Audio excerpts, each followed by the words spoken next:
Life doesn't pause for healing. The days after the family gathering felt like walking through a thick fog, but slowly things started to change. Michael discovered that rock bottom could actually be a foundation, not a grave. The divorce process wasn't easy. His wife fought hard, trying to paint him as the bad guy. But this time, Michael wasn't alone. His family stood by him, helping with legal paperwork, watching the kids, making sure he didn't sink into depression. His mother would show up with home-cooked meals, his sister would take the children for weekends, giving him space to breathe and rebuild. Work became his unexpected sanctuary. The business partner who had been involved with his wife? He was out of the picture. Michael's colleagues, who had heard whispers of the betrayal, actually rallied around him. They respected his professionalism, how he didn't badmouth his ex-wife or create drama at the workplace. His kids became his strongest motivation. At first, he was terrified of co-parenting, worried he'd mess everything up. But he learned. He started reading parenting books, joined support groups for divorced fathers, and spent every moment he could truly connecting with his children. Movie nights became sacred. Weekend adventures became their new tradition. One Saturday morning, while making pancakes, something he'd never done before the divorce, he realized he was becoming a different version of himself. The pancakes were burnt, there was batter everywhere, and the kids were laughing hysterically. And for the first time in months, he laughed too. Therapy helped. Not the kind that tries to fix you instantly, but the kind that helps you understand yourself. He learned it wasn't about being perfect, but about being present. About understanding his worth wasn't determined by someone else's actions. His fitness became another transformation point. What started as a way to deal with stress turned into a passion. Early morning runs, weekend hiking trips with the kids, learning to cook healthy meals, he was rebuilding himself piece by piece. Dating wasn't something he rushed into. Friends tried to set him up, but he knew he needed time. He focused on himself, on his children, on healing. And surprisingly, that became his most attractive quality. The family gathering that once seemed like his lowest point, it became a turning point.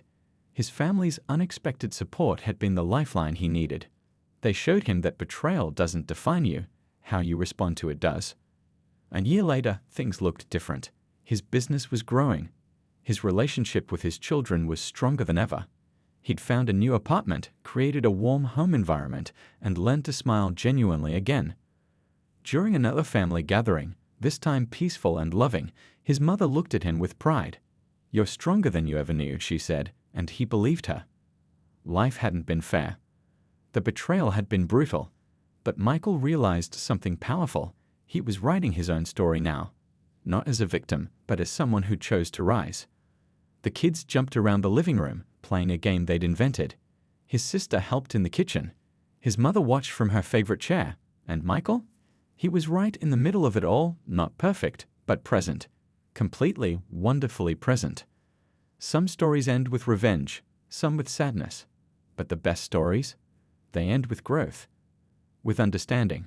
With hope. And this was his story. The room hung heavy with an uncomfortable silence. Just moments ago, laughter had echoed through the family gathering, but now something was shifting. Michael stood there, his world turned upside down, feeling the weight of his wife's cruel words and the family's initial mockery. Then it happened. His mother, a woman who had always been quiet, who rarely spoke up at family gatherings, slowly pushed herself up from her chair.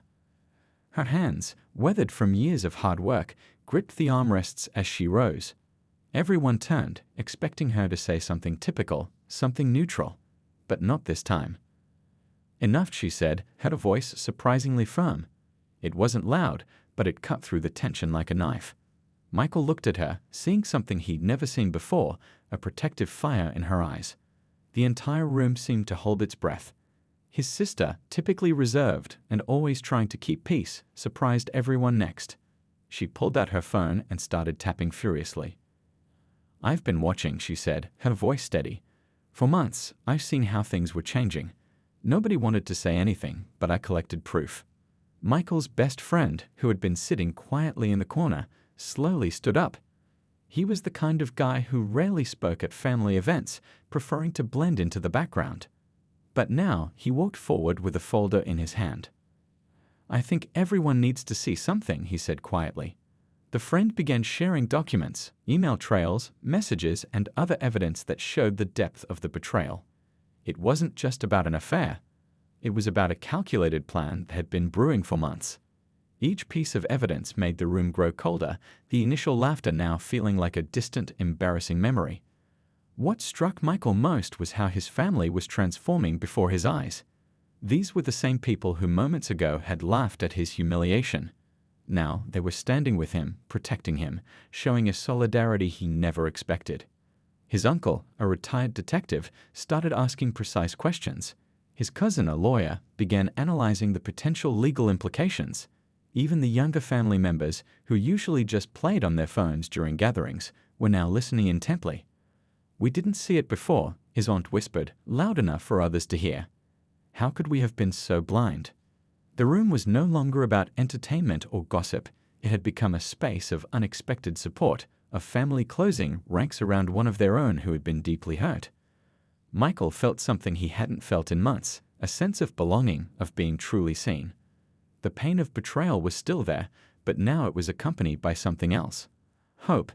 Hope that he wasn't alone, that he could rebuild, that his family, despite their earlier reaction, truly had his back. His mother walked over and placed her hand on his shoulder. No words were needed. Her touch said everything. "We're here. You're not alone." As the evening progressed, the initial shock gave way to planning. His family began discussing how they could support him: legal advice, emotional support, help with the children. What had started as a moment of public humiliation was transforming into a powerful moment of family solidarity. The wife who had tried to embarrass him now stood awkwardly to the side, realizing her plan had backfired completely. The room that was once filled with her mocking laughter was now united against her, supporting the one person she thought she could destroy. Michael took a deep breath. For the first time in months, he felt something he hadn't felt in a long time: strength. Not just his own strength, but the collective strength of his family standing beside him. Sometimes life's most painful moments reveal the most beautiful truths.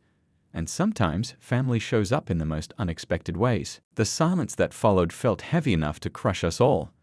Through the window, I could see snowflakes starting to fall, adding a strange peacefulness to the chaos unfolding inside.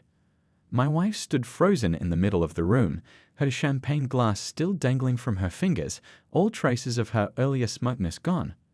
Her boss's voice carried from the hallway, sharp and angry as he barked orders into his phone. "I want the office sealed tonight.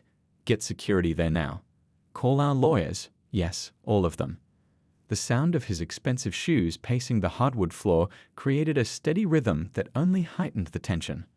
My mother-in-law had sunk into her favorite armchair, one hand pressed against her chest as if to keep her heart from breaking. The Christmas tree lights reflected in her eyes, which were filled with tears she was trying hard not to shed. This wasn't how she'd planned her annual holiday party to end.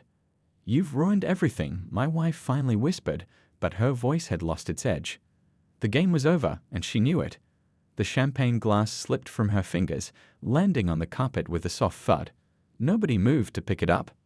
One by one, people started gathering their coats and making excuses to leave. Nobody wanted to witness what would happen next. Parents hurriedly collected their children, who sensed something was wrong but couldn't understand what. The holiday music still playing in the background now seemed absurdly out of place.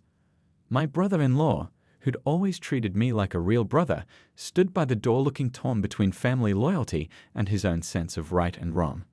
His wife tugged at his sleeve, whispering something in his ear. They left without saying goodbye to anyone.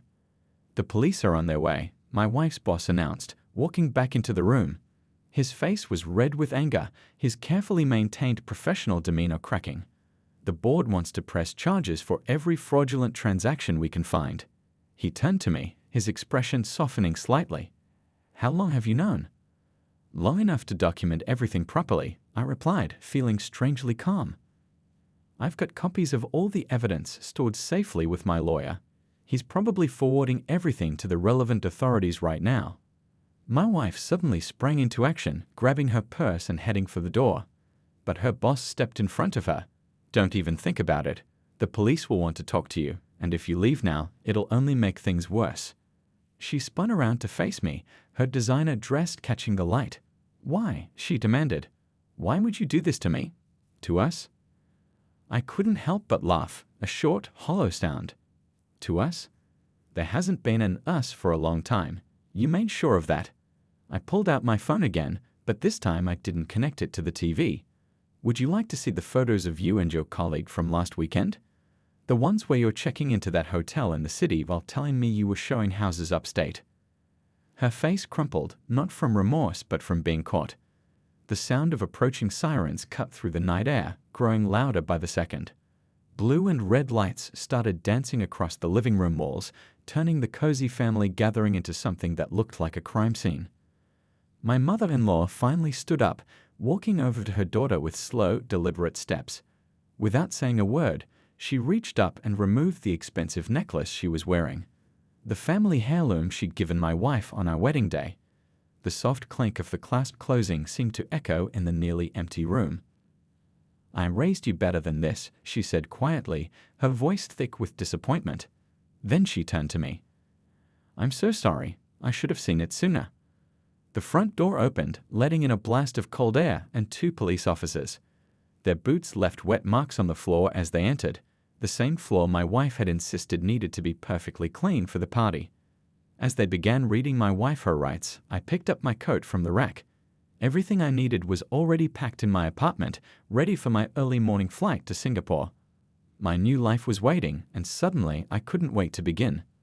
Wait, my wife called out as I reached for the door handle. You can't just leave. What about everything we built together? I turned back one last time, looking at the woman I'd once promised to love forever. You've took care of that part already, I said softly. You tore it all down yourself. I just waited until you were finished to show everyone the ruins. The snow was falling harder now as I stepped outside, covering the footprints of all the party guests who'd fled. Behind me, I could hear the officers asking my wife questions about the fraud allegations. But those answers weren't my problem anymore. For the first time in months, I felt like I could finally breathe. The grandfather clock in the corner struck 10, its chimes mixing with the sound of my wife's laughter. I placed my water glass on the side table and took out my phone. The room felt warmer now, or maybe it was just the anticipation making my collar feel tight. And then, my wife was saying, wiping tears of laughter from her eyes, he actually wrote me a poem. Can you imagine? A grown man writing love poems like some teenager. She had moved on to describing the contents of my desk drawer, each revelation meant to paint me as more pathetic than the last. I caught my mother-in-law's eye across the room. She looked uncomfortable, fingers nervously twisting the pearl necklace I'd helped my wife pick out for her birthday last year. Next to her, my wife's boss, the owner of the real estate firm, was checking his watch, probably wondering when he could politely leave. Perfect timing. I walked over to the smart TV mounted on the wall, the one my wife had insisted on buying for her mother last Christmas. Actually, I said, speaking up for the first time in hours, I'd like to share something with everyone. My voice came out steady, calmer than I'd expected. The room quieted, more from surprise at my sudden participation than actual interest. My wife's eyes narrowed slightly. This wasn't part of her script for the evening. Oh, honey, she said, her voice dripping with fake sweetness. I don't think anyone wants to see your poetry right now. A few people chuckled, but the laughter died quickly as I connected my phone to the TV. No poetry, I said simply. Just some interesting documents I've collected over the past few months. The TV screen flickered to life, showing my phone's display. I think everyone here might find these educational. My wife's face changed as the first email appeared on screen. It was from the Grand Plaza Hotel, thanking her for her recent stay, dated during her supposed business trip to another state. Her colleague in the expensive suit suddenly found the bottom of his glass very interesting. What are you doing? She hissed, but I continued scrolling through the evidence. Next came the bank statements, multiple transfers to an account I'd never known about. Her boss leaned forward, his casual interest turning to intense focus as the numbers scrolled past. These are private. My wife snapped, standing up so quickly she almost spilled her champagne. But her outburst only drew more attention to the screen. Like these reservation confirmations? I asked quietly, bringing up emails from restaurants across town. For 2 people always? Interesting, since you were supposedly at client meetings. Each receipt showed times and dates that directly contradicted the stories she'd told me and her company. The room had gone completely silent now. Even the kids had stopped playing, sensing the tension in the air. My wife's face had lost its flush of alcohol, turning pale as she recognized each document. Or maybe, I continued, my voice still calm, everyone would be more interested in these property listings. I pulled up a series of real estate documents. Properties that mysteriously sold for much more than their listing price, with the extra money going to, well, this is where it gets interesting. Her boss stood up abruptly, phone already in hand. The man in the expensive suit was edging toward the door, but my brother-in-law, who'd finally realized what was happening, stepped into his path. "You city," I said, addressing the room but looking directly at my wife. "While you all thought I was writing poetry and reading self-help books, I was actually documenting something much more interesting. A pattern of fraud that's been going on for quite some time." My wife lunged for her purse, probably reaching for her phone, but froze when I brought up the next document, a detailed report I'd already sent to the state real estate board and her company's board of directors. "I particularly like this part," I said, highlighting a section that detailed how she'd been creating fake property listings and pocketing the difference in sales prices. "Very creative accounting. I'm sure the forensic auditors will be impressed." "You wouldn't," she whispered, but her voice shook. She knew I already had. Her boss was already on the phone in the hallway, his voice sharp and urgent. The colleague had somehow slipped away, leaving my wife to face the music alone. Funny how quickly rats desert a sinking ship. I turned off the TV and pocketed my phone. The silence in the room was deafening. No one was laughing anymore. What my wife didn't know as she continued her performance was that I'd spent the last 6 months living a double life of my own. While she thought I was desperately trying to save our marriage, I was actually preparing for a future she couldn't imagine. It started with a forgotten receipt that fell from her coat pocket. Just a simple piece of paper from a restaurant I'd never heard of, dated on a night when she was supposedly working late. The amount was for 2 people, and the wine alone cost more than I usually spent on dinner for both of us. That receipt led me down a rabbit hole I hadn't expected. At first, I really did try to fix things. Those self-help books she mocked. I read them cover to cover, highlighting passages and taking notes. The marriage counseling she laughed about? I attended 3 sessions alone because she was always too busy to come. But while I appeared to be the desperate husband, I was quietly gathering evidence. Each time she claimed to be at a client meeting, I documented her real location. Every suspicious charge on our joint credit card, every late-night phone call, every unexplained weekend trip. It all went into a folder on my encrypted laptop. The turning point came during a regular Tuesday morning. I was working from home, debugging some code, when my phone buzzed with a bank notification. A charge for $3,000 at a luxury hotel downtown. I still remember staring at that notification, my coffee growing cold beside me, as something inside me finally shifted. That afternoon, I began my real work. First, I reached out to a tech company in Singapore that had tried to recruit me last year. The recruiter was delighted to hear from me, and within weeks, I had a job offer that would double my salary. My wife never noticed the late-night video interviews or the paperwork I was filling out. I started learning Mandarin through an online course, muting my computer whenever she walked past my home office. She probably thought I was watching another relationship advice video. The irony made me smile sometimes. The evidence kept piling up. Business dinners that never appeared in her company's expense reports. Hotel stays in the city when she was supposedly at real estate conferences in other states. Cash withdrawals that didn't match any of our regular expenses. My mother-in-law's Christmas ornaments caught the light as I glanced around the room, remembering how she hung them up while telling me stories about my wife's childhood. Those same ornaments had witnessed 8 years of holiday gatherings, each one a little more strained than the last as my wife grew more distant. The party continued around me as I checked my watch again. In my pocket, my phone contained everything. Screenshots of text messages, bank statements, hotel receipts, and photos taken by a private investigator I'd hired. The investigator had been expensive, but watching my wife's face when everything came to light would be worth every penny. I'd also documented every attempt I'd made to save our marriage, every couple's therapy appointment she'd skipped, every date night she'd cancelled, every anniversary she'd forgotten. Not because I wanted to prove I was a good husband, but because I wanted to show exactly how our marriage had ended and who had ended it. The most surprising discovery had been the financial records. My wife hadn't just been cheating on me, she'd been cheating her company too.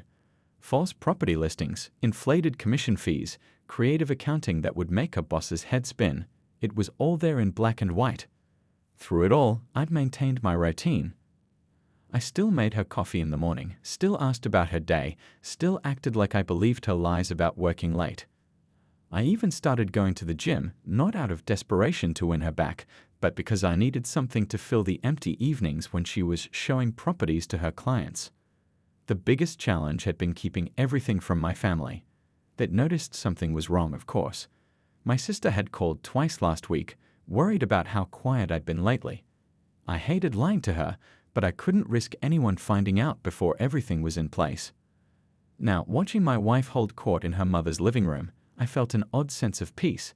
The man in the expensive suit whispered something else in her ear, making her laugh that fake laugh I'd grown to hate. Little did they know that their world was about to change dramatically. My new apartment lease was signed, my visa for Singapore was approved, and my resignation letter was already scheduled to hit my boss's inbox tomorrow morning. Everything was ready. I took another sip of water and smiled slightly as my wife launched into another story about my supposed failures. Let her laugh. Let them all laugh.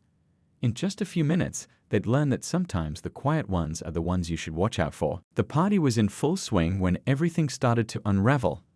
I'd managed to keep to myself for the first hour, making small talk about the weather and pretending to be interested in Uncle Bob's new golf clubs. But then my wife's voice, slightly louder than usual from the expensive champagne she'd been drinking, cut through the party chatter. "Oh, you should have seen what I found in his drawer last week." She was perched on the arm of the expensive leather sofa, surrounded by a small crowd of relatives.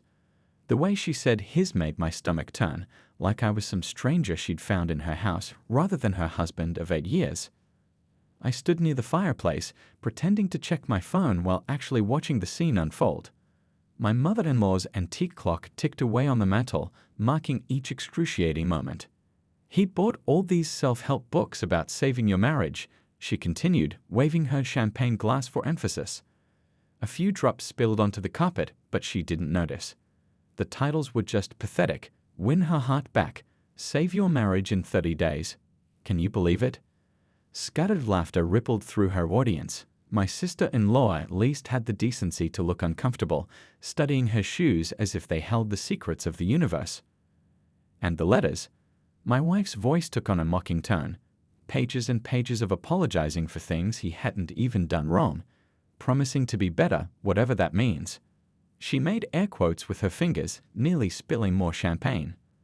A tall man in an expensive suit, her colleague from work, stood slightly behind her, wearing a smirk that made my fingers itch. He placed his hand on her shoulder in a way that was far too familiar for a coworker.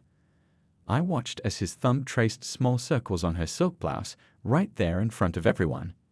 "He even signed us up for marriage counseling," she continued, rolling her eyes. As if sitting in some therapist's office would fix anything. I mean, look at him, still standing there, probably planning his next desperate move. More laughter, louder this time. My cousin-in-law nearly choked on his drink, though whether from amusement or embarrassment was hard to tell.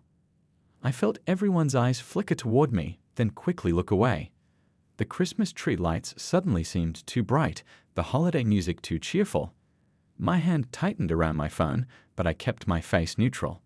The secret email I'd received that morning from my lawyer felt like it was burning a hole in my pocket. The best part, my wife said, leaning forward conspiratorially, was finding the notebook where he'd written down all these ideas to romance me again. Candlelit dinners, weekend getaways, even salsa dancing lessons. She threw her head back laughing, and several others joined in. Her colleague chuckled and squeezed her shoulder.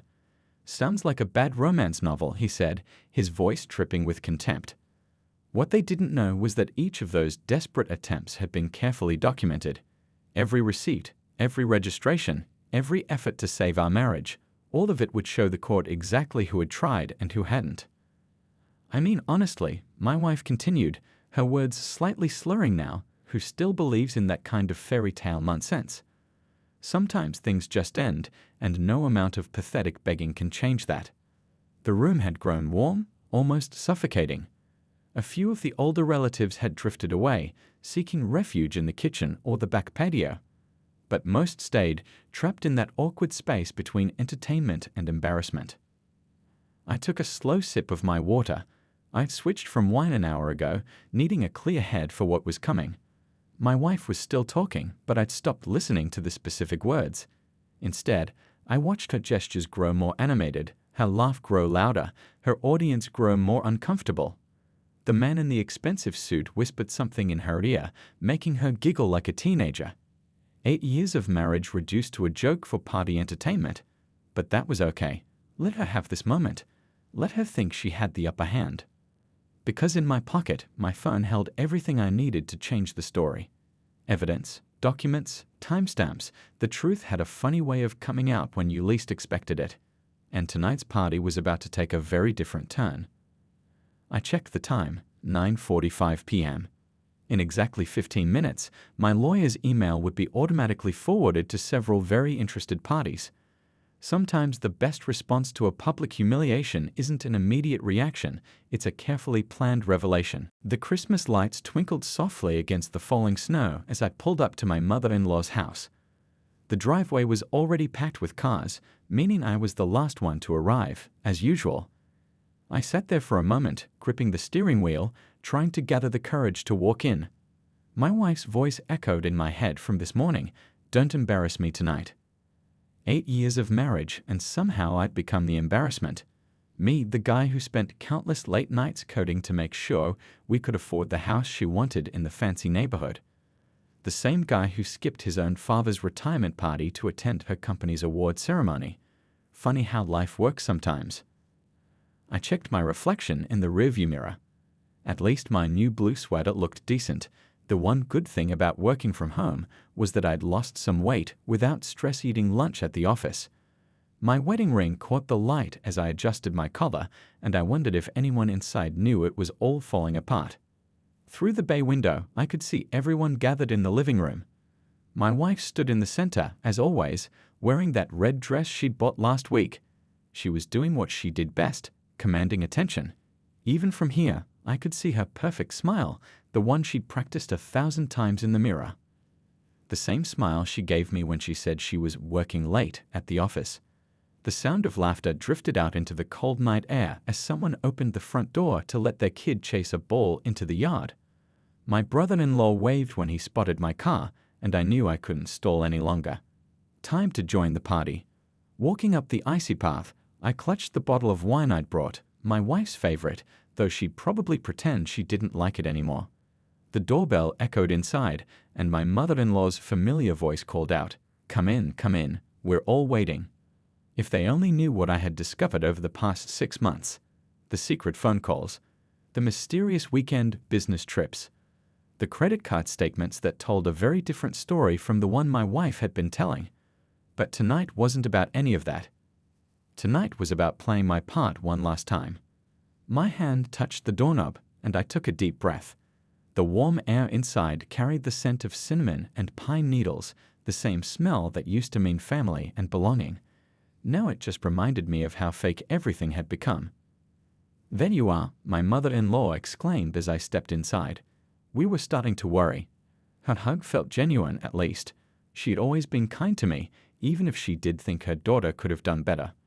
I handed over my coat and the wine, plastering on my best "everything's fine" smile. Around me, relatives chatted and laughed, kids ran between legs chasing each other, and holiday music played softly in the background. It all seemed so normal, so perfect on the surface. My wife caught my eye from across the room, but quickly looked away, turning back to her conversation with her cousins. She didn't know that I'd already signed a lease on a new apartment, or that I'd accepted a job offer that would take me far away from here. She had no idea that her carefully built house of cards was about to come crashing down. For now, though, I'd play along. I'd smile at the right moments, laugh at the right jokes, and pretend I didn't notice how she kept checking her phone. The night was young, and the real show hadn't even started yet. I made my way to the punch bowl, nodding at relatives and answering the usual questions about work and life. Each step felt like moving through thick syrup, but I kept going. After all, this would be the last family party where I had to pretend. And sometimes, the best revenge isn't served hot or cold, it's served with a smile and perfect timing.